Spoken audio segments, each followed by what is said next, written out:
तो भाई अगर आप बिहार को सबल बनाना चाहते हैं, देश को सबल बनाना चाहते हैं, है ना, तो भाई समाज का जो बहुसंख्यक तबका है उसको आपको आगे बढ़ाना पड़ेगा।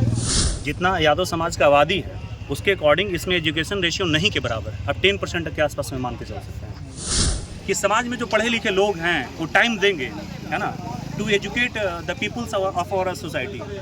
समाज का जो पढ़ा लिखा तबका है, जो टीचर है, लेक्चर है, प्रोफेसर है, वो टाइम देगा, फ्री टाइम देगा, वो 1 घंटा 1.5 घंटा प्रतिदिन टाइम देगा, है ना। इस तरह से जिला स्तर पे जो आपका एक कोचिंग संस्थान या एजुकेशन हब खुलेगा, उसमें आकर के लोग फ्री शिक्षा ले सकते हैं और अपने आप को इम्प्रूव कर सकते हैं। हम यादव समाज से अपील करते हैं, किसी तरह से कोई अगर आप पर FIR दर्ज हो तो किसी भी थाना प्रभारी को, SHO को, SI को पैसा देने का काम न करें। और SHO के सामने कुर्सी लेकर आप डट के बैठ सकते हैं, आपको डरने की आवश्यकता नहीं। जब सत्ता में आए थे तो हम लोग सबसे पहले आवाज़ यही दिए कि तुम लोग डरना छोड़ो, तुम लोग कुर्सी पर पहले बैठो। तो हम लोग कुर्सी पर बैठे, हम लोग बोलने को आज़ादी दिए, हम लोग उनको कभी भूल नहीं सकते हैं। ये बहुत बड़ी चीज़ है। जब हमको अधिकार, बोलने का अधिकार नहीं था तो हम लोग धन संपत्ति का अर्जित कैसे कर पाते। बिहार में यादव बैठकी का चौथा दिन है, यादवों के उत्थान के लिए क्या सोचे हैं सर? देखिए, हम लोग का समाज जो है ना, समाज के उत्थान के लिए डिफरेंट डायरेक्शन में काम करने की ज़रूरत है।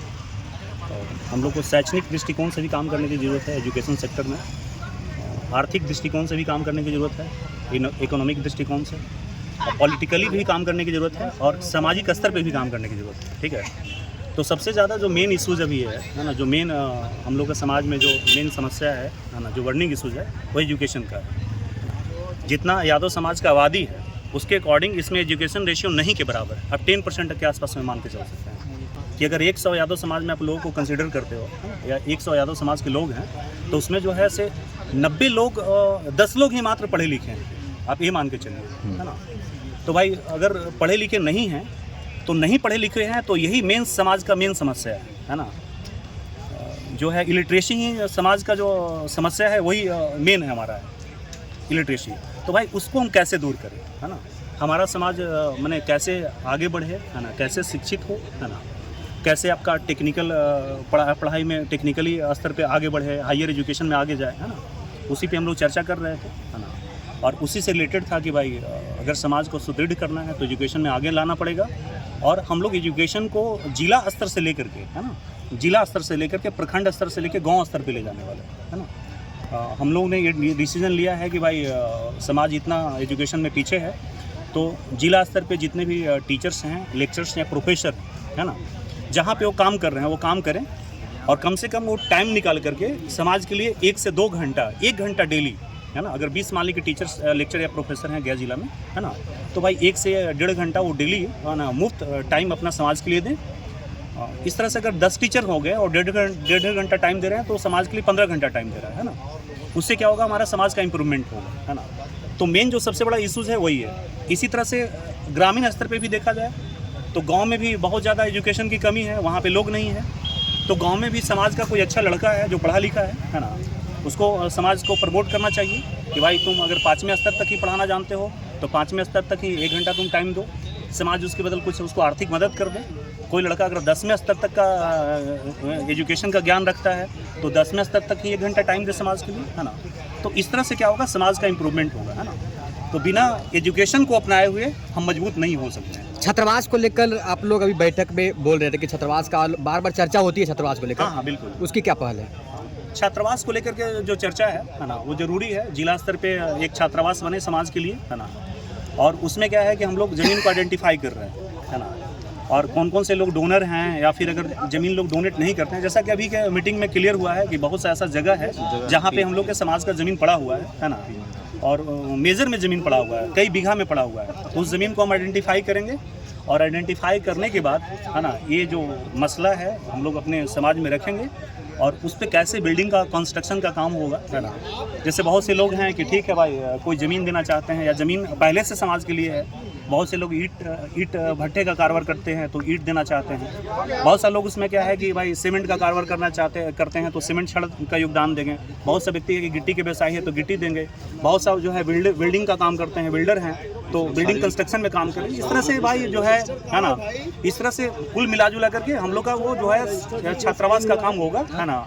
और छात्रावास का जब काम होगा तो उसमें जो आर्थिक रूप से अक्षम बच्चे हैं हमारे समाज के, है ना, उसमें आकर के पढ़ेंगे, लिखेंगे, अपना भविष्य बनाएंगे, है ना। इस तरह से देश का भविष्य सुधरेगा, बनेगा, है ना। इसी डायरेक्शन में हम लोग आगे बढ़ रहे हैं ना। यादव बैठकी का जो आप लोग पहल स्टार्ट किए हैं, जी जो हाँ। शुरुआत की है, क्या ये कहाँ तक जाएगी?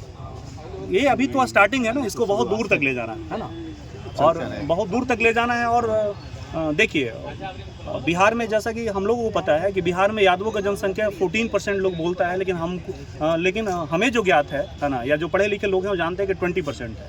तो भाई 20 बिहार के टोटल आबादी का 1/5 आबादी है आपका, और 1/5 आबादी में मैक्सिमम जो आबादी हमारा है, पॉपुलेशन है, वो इलिटरेट है, अनपढ़ है।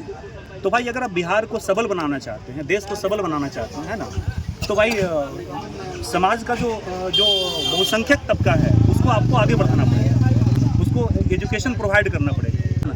जैसे ही हमारा समाज पढ़ेगा, है ना, उसमें सोचने समझने की क्षमता आएगा, है ना। सही समाज शिक्षित कैसे बन सकता है सर? समाज शिक्षित बन सकता है, एजुकेशन प्राप्त करे वो, है ना, स्कूल की तरफ मूव करे, कॉलेज की तरफ मूव करे, उसके यूनिवर्सिटी पास की तरफ पैसे move का करे। अभाव है, वो पढ़ नहीं पाता है। हाँ, तो उसके लिए तो प्लान हम लोग बना रहे हैं कि भाई जिला स्तर पे हम लोग, प्रखंड स्तर पे, आगे चल के ग्राम स्तर पे भी हम लोग का एक प्लान है ना, कि समाज में जो पढ़े लिखे लोग हैं वो टाइम देंगे, है ना, to educate the peoples of our society. समाज का जो पढ़ा लिखा तबका है, जो टीचर है, लेक्चर है, प्रोफेसर है, वो टाइम देगा, फ्री टाइम देगा, वो 1 घंटा 1.5 घंटा प्रतिदिन टाइम देगा, है ना। तो इस तरह से जिला स्तर पे जो आपका एक कोचिंग संस्थान या एजुकेशन हब खुलेगा, उसमें आकर के लोग फ्री शिक्षा ले सकते हैं और अपने आप को इम्प्रूव कर सकते हैं। परिचय अपना दीजिएगा। मेरा नाम अभिनव यादव है और मैं ऐसे लेक्चरर हूँ केमिस्ट्री का। मैं केमिस्ट्री पढ़ाता हूँ, और मैंने इंजीनियरिंग कॉलेज में VVIT में भी केमिस्ट्री मैंने पढ़ा है, Vidya Vihar institute of technology BTech college में, है ना, और आकाश इंस्टीट्यूट वगैरह में भी मैंने काम किया है केमिस्ट्री लेक्चर के तौर पे, जो IIT और नीट का प्रिपरेशन करवाती है। न्यूटन क्लासेस रांची में भी काम किए हैं, मेडॉक धनबाद में भी काम किए हैं, और अभी फिलहाल गया वगैरह में भी काम कर रहे हैं, पटना में भी काम कर रहे हैं। चलिए, बहुत बहुत धन्यवाद। क्या कि गांधी मैदान में यादव बैठकी का चौथा दिन है, यादवों के उत्थान के लिए आप लोग क्या सोचे हैं, और लगातार आप लोग का बैठकी हो ही रहा है, और छात्रावास को लेकर लगातार आप लोगों का पहल जारी था। अब इस बैठक में, चौथा बैठक में, छात्रावास को लेकर क्या चर्चाएं हुई? छात्रावास के लेकर चर्चा यही हुई कि जितने भी हमारे गण्यमान्य लोग जो आए हुए थे, एक गार्जियन हम लोग के जो आए हुए थे, उन हम लोग के याद दिलवाए कि अभी भी यादव छात्रावास के लिए जगह वो है, तो अगर जगह है तो उस पर हम लोग पहल करके, और हम लोग जो हम पिछले वीडियो में हम बोले थे, पिछले बैठक में बोले थे, जो 300 बड़ा सीमेंट की जो बात जो थी, वो हम कभी पीछे हम नहीं हटेंगे। इसके लिए हम समर्थन करेंगे, लेकिन समर्थन तब होगी जब पूरा यादव समाज एकजुट एक प्लेटफॉर्म पर आने का काम करेंगे। सिर्फ हमको 300 बड़ा दे देने से ये छात्रावास नहीं बन सकता। हाँ, एक साथ सबको आना पड़ेगा। और एक यादव छात्रावास, यादव समाज के लिए एक चीज और ये भी है कि हम जितने भी यादव समाज, जितने भी युवा युवती, बूढ़े बुजुर्ग लोग हैं, खास करके युवा, इन लोगों को पढ़ने लिखने की आवश्यकता है। किसी भी प्रशासन से डरने की आवश्यकता नहीं है। हम यादव समाज से अपील करते हैं, किसी तरह से कोई अगर आप पर FIR दर्ज हो, तो किसी भी थाना प्रभारी को, SHO को, SI को पैसा देने का काम न करें। अब अपना धारा को जाने, अपना एक्ट को जाने, किस एक्ट में आप पर FIR किया गया है।